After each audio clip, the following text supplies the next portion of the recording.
Okay, welcome to Break and Run with Jaared, and I'm here with legendary Hall of Famer, 5-time U.S. Open champion, 3-time world champion, the legend himself, Earl the Pearl Strickland. How you doing today?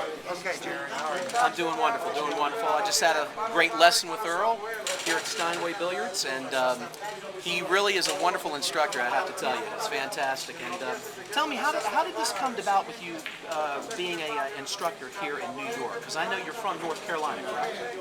Well, a couple of years ago, I was offered a job here. Here I am. Yep, that's wonderful. And I was from here at Steinway and giving lessons and entertaining people. Just being kind of a mascot. A mascot for the room, huh? Yeah. But it's been great, it really has. That's wonderful. That's wonderful.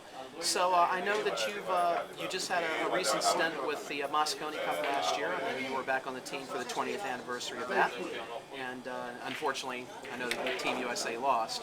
But from what I understand from the statistics, you were the best ranked shooter on the USA team. What little bit of glory we had there, I guess. I made a few good shots. Yeah, that was the worst defeat I've ever seen. It was one of the worst played. But that's the way it goes. I think they're very fortunate. They played well, but they were fortunate at times. And that's the way it goes. That's the nature of the game. We beat them one year 12-1. I remember. That was the year you were the captain. I was the captain that year. That's the last time I was the captain, too. Barry Hearn got smart after that. But anyway, it can happen in that event.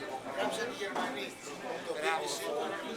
It seems to me that the whole key behind the Mosconi Cup team, especially Team USA, is getting the right type of players that can handle that type of pressure.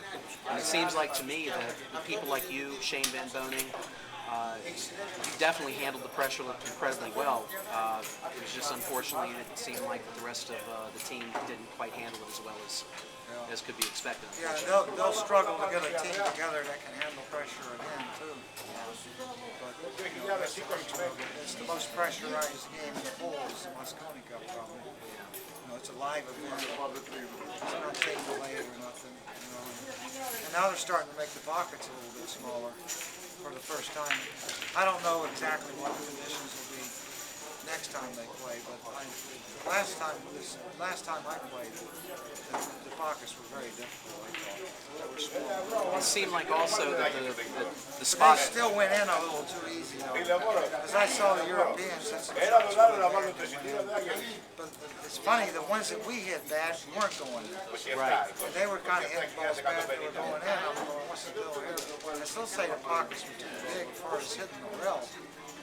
They would have missed a couple other shots. Might have been a difference. But I don't know, with the way my team played overall, Yeah, it seemed like there was a lot of distractions going on, and unfortunately there was not a lot of focus, except for, honestly, with you and with Shane, you guys seem to do really takes all, I think at least 4 players have to be playing well. Yeah, Absolutely. One can be kind of if 3 guys are playing bad and 2 are playing well, you can't win. that's true. That's impossible, not in that event. Unless the other team is all playing bad. Right. But I still think at least 4 players have to be playing well and scoring points. Well, speaking of you and Shane, and of course representing the United States of America, here you're getting ready to do it again with the World Cup, correct? Yeah, I got a chance to play the World Cup one more time. It's probably my last hurrah. But hopefully I can win it with Shane. I hope I can get my game right, and hopefully I can break well enough. And hopefully we can win. I know we've got the ability. We're both great players. Probably on paper we're favored to win, but still everything's got to come together. Well, the one thing that I noticed with the teaming with you and Shane is he's such an incredible player as you are. It's obvious that you patented a lot of his playing style after you. His stroke is very smooth, like you. He doesn't waste a lot of time around the table like you. I think this is a perfect pairing for Team USA. I think you guys have a really good shot of winning Yeah, he this. told me he watched a lot of video on me over the years. Yeah, it's From obvious. the time he was in his diapers. But he's a smart guy, you know. He's studying a guy that, that has a unique style of play, which is me, And that's, I'm honored that he, won a marble in this game. I'm not worried about him when I get on the table playing Scotch doubles. I think that's good for me. I mean, I'm sure he's going to make mistakes. We all are. Hopefully, he's a really good shooter. I don't have to worry about him. And hopefully my game's sharp enough, he doesn't have to worry about me. We don't have to talk a lot when we play, and I like that. That's right. We don't have to discuss things. We know where to leave the cue ball. And that way you don't get caught up in too much discussion and maybe cause a mistake. That's right. I think the less you talk in the Scotch doubles, the better you play. Absolutely. Especially, and that's obviously knowing your teammate, really, really well, and knowing each other's games so well. So closely aligned. But the matches are short. They're not very long. What are the races to this year? I heard it was a race to 8, I'm not sure. Okay. That's in the first stages. I think it goes to 11 eventually, but that's still a short match for me. Of course. I mean, I don't care. The best players in the world should be playing a little bit longer matches, like STV or something. Now, is there going to be a shot clock on each match, each table, or is this just for TV I don't know tables? for sure. I haven't read all the rules. I'm sure there's a shot clock. I'm pretty sure. That favors you. That favors your team really, Well, really yeah, well. but still, what doesn't favor us is a race to 8. Sure. That's not a legitimate match. And this is your first, if I'm not mistaken, this is your first competitive match in England. Since 2006 or 2008? It's been a little while, hasn't it? Since you're right there. It might have been since 2002. Oh wow! So it's been quite some time. Well, I heard rumors that when they announced you as part of the USA's World Cup team, that the sales just automatically started just exploding. So everybody's really excited. You have a lot of fans in England. Yeah, But those fans are pretty ruthless there, aren't they? Yeah, there are a lot of good fans over there. Some of them are, ruthless. They want to heckle you and be your fan at the same time. Right. They're kind of traitors. But there's a lot of traitors over here. Not just joking. I don't know. I'm just trying to finish on a good note, I guess. I can't control my destiny anymore because I don't break like I used to. I've been working on my break. Maybe I see some good things in the next. Maybe the U.S. Open. It's not impossible. The way I've been breaking a little better. If I could just improve my break a little bit, I could make a difference in a lot of areas. But Well, from the way that I saw you break in your last 2 to 3 tournaments, you were breaking really, really good in those tournaments. it's so important not to scratch and miss him and make good efforts every time you break and hit the ball solid. It's so important to do that now. I'm still a great player, like I said, but I just got to improve the break a little bit. Well, you've That kept your can make a big difference. you've kept your health really, really in good shape too. I mean, you run, you exercise, you train as an athlete because you are an athlete. I stay in really good shape. I run 7 miles every day. Some days I run 14 miles. And I do a minimum of 500 sit-ups every day. I do at least 4,000 sit-ups a week. That's amazing. And sometimes I do more, 6,000 maybe. Because some days I do 1,000 sit-ups. Maybe 7,000 some days. Some weeks. Some weeks, yeah. But still, I've noticed that the training is not going to carry me. The only thing that's going to carry me from here out and make a difference in my game and make sure that I can ward off these players the way I used to is my break. Well, I've heard you No state. matter how hard I work on my body, mind, and soul, if I don't get up and break the balls well, I'm going to fall by the wayside most of the time. Somewhere. I'll never forget that one of your sayings when you were being interviewed. You were actually commentating for a brief moment with Upstate Al, and I forget which tournament it was, but it was recently when you said to him, you said Upstate or you said Al, if I could just get my break going, I would be deadly. Yeah. And, It happens once in a while. and I mean, you're already deadly. I mean, you're the greatest shot maker in the game. That's just hands down. Well, but when you're breaking well, you're getting easier patterns. Right. You know, all my patterns when I'm breaking poorly are usually difficult. That's true. So I'm actually playing, you know, harder patterns than the other player because he's breaking and getting easy patterns, and I'm having to jockey for the first shot and safeties and kicks usually, and then usually the patterns are a little harder. Sure. You know, patterns are usually easier after the break. Right. A lot of people don't realize that. When a guy's playing and getting easy patterns and he's beating the life out of it, he's usually getting easy shots. That's fantastic. Yeah, that's absolutely correct. And I've seen that happen with And you. I'm having to kick and play a tough shot, make a squirrely out, and there's more pressure on me because I'm not breaking well. Right. Well, I noticed that you've switched up on your break cue. You know, I'd like to talk to you a little bit about your gear, if that's okay. I notice you have a different break cue, and it looks a little bit smaller than a normal break cue. Shorter, I think it's 52 inches long. 52 inches. Had a brake butt modified to 50. Just shortened the brake butt. The shaft is the same length, it's 29 inches. But the entire stick is 52 inches. And what advantage do you think So that I can gives get you? my hand right on the back of the cue. Oh, okay. I don't want no distance on the back of my hand. I don't want no cue sticking out behind my hand. Gotcha. So I can get my hand right on the back of the cue and get more compact. That way I don't miss hit as much. Right. And now I've got the material right. I'm playing with a phenolic ferrule. And it's actually a sledgehammer shaft. Oh, okay. But So it's my modified butt. You had it modified. I see. Yes. And it looks like the modified button. So- Was that Mike Galassi? What I'm getting the best results with right now is Mike Galassi's sledgehammer shaft on my modified butt. That's amazing. Well, it's Short. definitely made a difference. I can see a So difference I'm already. getting a little bit compact, and I'm hitting the ball real flat because the sledgehammer is giving me the flat hit on the brake. And this particular shaft I'm breaking with seems to be hitting more accurate than some of the ones I've used in the past. Right. So I feel pretty confident right now. Going into Turning Stone, When does that come up? September 18th through the 21st. You won that last year. Yeah, so I'm going into Turning Stone with a high note on my brake. Because I've been working on it 3 hours a day, and now I'm starting to break. That's good. I mean, I've that's seen some wonderful. good results in my brake. That's wonderful. Hopefully it'll show up in the tournament. Now I notice that your cue, and I've noticed that everybody who knows about these interviews, when I told them that my first interview was hopefully to be with you, everybody wants to know about the long cue that you use and why do you use a long cue. I know the reason because you and I talked about it, but I noticed that it's about right around 65 inches. Is that correct?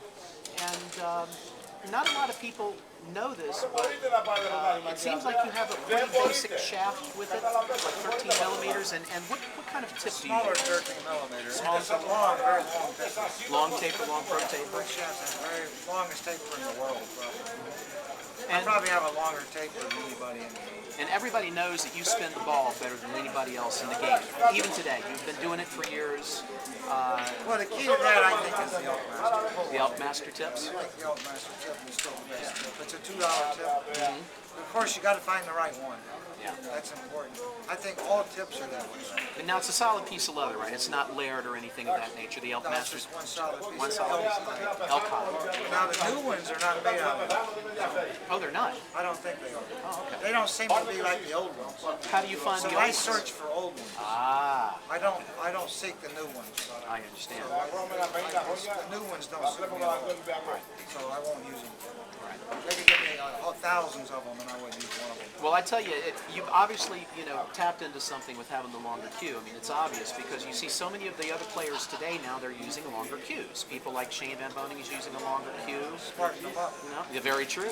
And, for all the people out there that were, calling it the javelin and making fun of it, the bottom line is the results. You can't argue with the results. I mean, the results are fantastic. I'm using a longer cue now because of this, and I notice a big improvement in my game because of you. Well, I kind of lucked onto it. When I played Shane on the 5x10 the first time, that's how I discovered that the longer cue was better for my game. And my game was shipwrecked at the same time. I'm getting older. Had a few illnesses here and there, and I was just literally shipwrecked. My nerves are kind of shot, you know. But you know, when I challenged Shane, I got healthy actually with my illnesses, and I re-challenged him from 5x10. And that's how I discovered all this stuff. A lot of the stuff that's happening that I use today is because of that match. That's amazing. It made me discover a lot of stuff. I'm glad it happened. Yeah, because I mean, And it set a new trend. It helped. A lot of people don't realize it. It helped the Q industry too. Made some extra revenue by That's making true. these extensions now. That's true. So it helped a lot of areas. Whether people want to accept it and say that the things that I create sometimes help. Like jumping. When I first introduced the jump shot, they've made hundreds of thousands of jump sticks. That's right. If I would have never shown them that shot, they wouldn't be making jump sticks. And you were doing that with a full cube. Yeah, but it just created a lot of industry. Sure. So they ain't all bad. Some of the things. Right. You know what I mean? So, but the long queue is the greatest thing that I've ever wrote. I wish I would have known about it when I was young. Wow. That's hard to believe because I mean you ruled back in the 80s and 90s and the early 2000s as well. And I don't think it breaks as well because it's long. Right. But I think just playing all the shots, the variety of shots that come up in full. you get a better action on the cue There's ball some too. shots that it doesn't fade, but I just swallow that because there's so many shots that it's an asset. It's increasing and it's improved by a lot of areas. Shots. Right. So I can't go back. There's no going back. No, I tell you, I totally agree with you because now since I've been playing over the past 2 months, I've been Once you playing get really used to it. I can't. It's so difficult for me to go back to a shorter queue. Shane will ever go back. No, he's even on a bar table he's using it, so it's wonderful. It's The wonderful. good thing is Shane's 6'1", or 6.5", 6 feet and a half. I don't know exactly. I know he's just a hair taller than me. He must be at least 6 foot. So it's imperative to be a little taller Right, that's true. for it to fit you right. There's also one other thing I'd like to ask you about, with your permission, of course, is it looks like you're wearing weights on your arm, and I noticed that you sometimes you have them positioned a little bit differently. Yeah. And for the people who really don't understand about One what day- that does for your One bridge, day people will be using this stuff. They don't understand it. can you explain a little bit about what it does for your bridge hand? Well, one thing it does in the open table when there are no balls, no blue balls in the way, you can just lay your hand down and it automatically elevates your arm. So, and it keeps it real stable. So, you can still miss it. Of course. Don't matter if if you got an anchor tied to you, a ship anchor, don't matter what. But it just, as you get older, I think Reyes needs this. He's just too proud to use it or something. True. But I just think older guys. Well, if you I look, still think one day you'll see more sophisticated ways of people doing some of the things I'm doing. well, the one thing that I really admire about how you approach it, you're approaching it from an athlete's perspective. You're actually approaching this as a sport, which rightfully it should be a sport. It's not a sport right now. No, it's not, but it should be. If I could get the guy tired, just get him tired. Get him in the corner over there and start beating on him like this. Get him where I gotta hold him up. Hit him, here. Then it might be a sport, but we're playing wham bam thing. These guys think this is hard. I want to play like races to 25, and you got 15 seconds to shoot. Yeah, of course. That's the way I want to play. Well, with pockets this big. That's the way it should be. This is a joke. These guys want to play races to 8 and take all day to shoot. They want to take 3 hours to play a race to 8. Well, it's definitely not a good way to keep viewership. It's That's not for sure. set up right. So, if you set it up where you got to play faster, you got to be in better condition. Well, I notice also You too. hear what I just said? Sure, you could be in You better have to be condition. in better condition to play quicker. Absolutely, that's right. These guys, especially if you're on the 5x10. these guys that aren't in good shape, taking all day to play, they don't realize they couldn't play that well. They had real serious pressure. Right. Like a clock and a ref on them, watching to see if they're touching anything, on them like a cheap suit. I'm talking all over you. Yeah. I'd like to have a ref right on my opponent, right on him. Yep. Just like Just that. like right on him all the time. See, and every time he goes jack up over a ball, the guy's right on him. And a clock too. Now I noticed that unfortunately it seems like it's fallen by the wayside, but bonus ball had a pretty good. Yeah, it did. It had a lot of pressure. Had a lot of pressure on it. I love that We sport. did some stupid things in that game.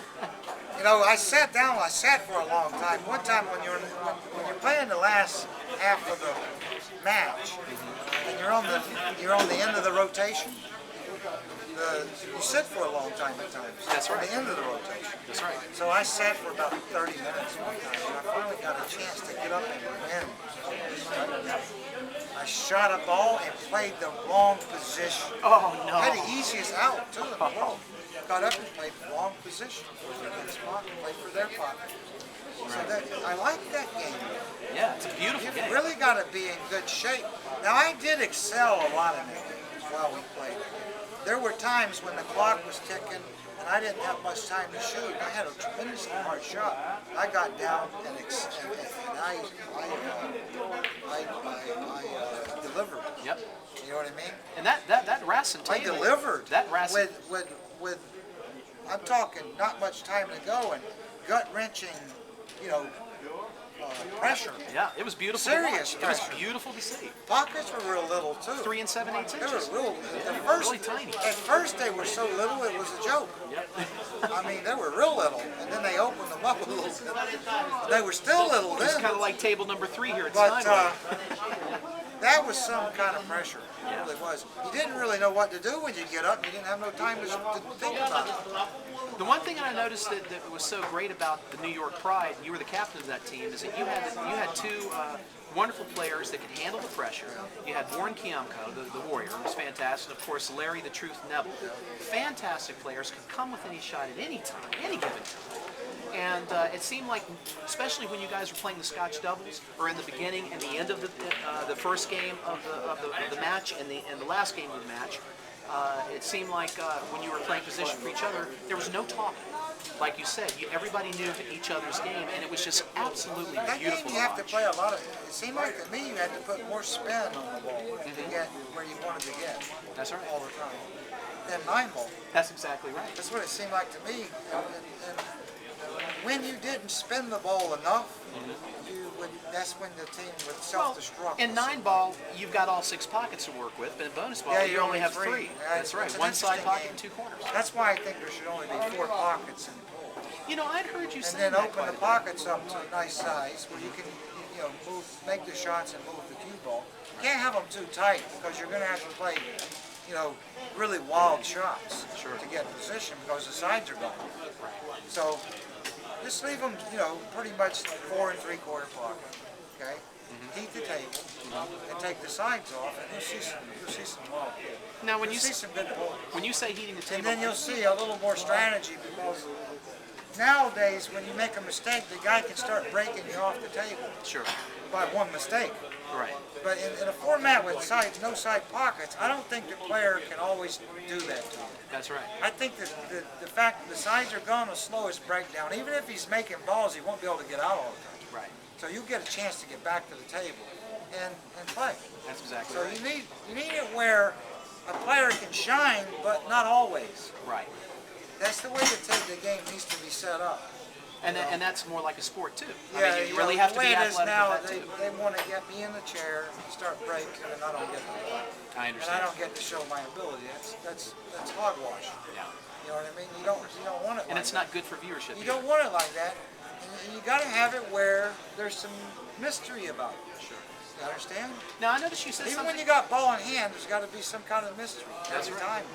That's exactly right. Unless there's only a few balls left. Now explain to the audience a little about what you said about heating the table, because I know that with heating the slate, keeping the table warm dries it out, and it's actually better for people that play with a lot of spin. Is that It's real correct? important to start heating the tables for the pros because the level of the game will go up. stuff, and we won't look like idiots as much. We need to look good when we play. We need the ball coming off the rails right. We don't need skids. We need to be making balls on the break. You know, you can play good pool with a 4-pocket table with it heated. But if you let it get wet, let the people breathe on it, you lose a cup of water out of your body every hour. That goes in the table. Even the audience is making the table. Right. So you just got to give the table a little more life. You understand? Right. And that's what the heat does. Right. And it stops skids and stuff like that. And it helps your game because you're Keep your chalk in your pocket though, because it'll dry it out. true. You know, but there shouldn't be no chalk on the table, no way. No, I totally agree. No powder. Powder should be eliminated in the pool. Powder is a terrible thing for the pool. It goes up the table, it messes up the balls. It's just, pool's a great game. We got to put it in the right perspective. That's right. It's up to us to make the game a better game. You can't ask the people walking down the street out here to come in and make our game a better sport. We have to do it. And by it being so flimsy and being able to get beat by anyone, you can't create an icon like that. We've got to be able to create a guy that can't be beat for 30, 40 years straight, literally, but once in a while. Yeah. And then it's a miracle, and it's a ticker tape parade when he gets beat. Right. Celebrate. Let's celebrate. This guy lost. We're going to celebrate because he lost. Right. Not because he won. Right. Like Federer, that guy won so long. When he lost that one time to Del Potro or somebody like that, a guy from Argentina or somewhere, he lost in the U.S. Open. I was jumping up and down and cheering. I'd never seen the guy lose. Right. But, I still like the guy. Sure. He's a great player and he's good for the game. Absolutely. But, you got to create a guy like him that you just love to hate. That's right. You know what I mean? Of course. And if you create a guy like that, you got a sport. That's true. But well, look at John McEnroe. if the number 300 guy can beat me, Yeah. then it ain't a sport. Of course. Because he ain't paid his dues, and he don't know as much. Now, I noticed that back in the day, especially in the late 70s, early 80s, especially in the heydays when ESPN was really focusing on pocket billiards as a sport, it seemed to me that the tables were a little bit better. I know that there's other tables out there now like Diamond. I know that there's a lot of places that have Diamond No tables. matter what tables they are, they're getting wet. And They're they're getting wet. phony. So you've got to control the elements. I think the cloth on the rail should be real old when you heat the table. Okay. Therefore, it won't get too easy to pocket. Gotcha. And then it won't get wet because the table's heated. Right. The cloth should be old on the rail. Does that catch the I'm spin talking more? extremely old. You catch the spin more? Yeah, you want the cloth rail real old. Right. And then you want the bed new. Right. Okay? Right. That way you get a happy medium. And then heat the table to 72 degrees Fahrenheit if you can. And then They the do that angle of with- the pocket is important. The way it's flanged. The facing of it? Yeah, it needs a little flange. Not like a diamond. Diamonds are cuffed now. They're cuffed. I saw They're that. cuffed to let the ball in now. They did that on purpose. So I don't like that. It used to be a little more flange on it. They used to jaw box. Right. They don't do that now. I noticed that there's a lot of tables here at Steinway Billiards that These has are that. flanged. They're flanged. These are flanged. Yeah. So not too extreme Right. to where it's too phony, but enough to where it can draw balls that you think should go in. Right. So you got to bear down more. You got Right. to bear down. That's right. Especially when you hit the balls a little harder, a little longer shots down the rails. Right. You can't tag the rail quite as much Right. because they'll jaw more. Now, when you're shooting them soft, they'll go in because they're a little friendlier pocket. Right. But that flange needs to be there, that little bit of flange. Right. And that will make the table play a little more honest Right. with you.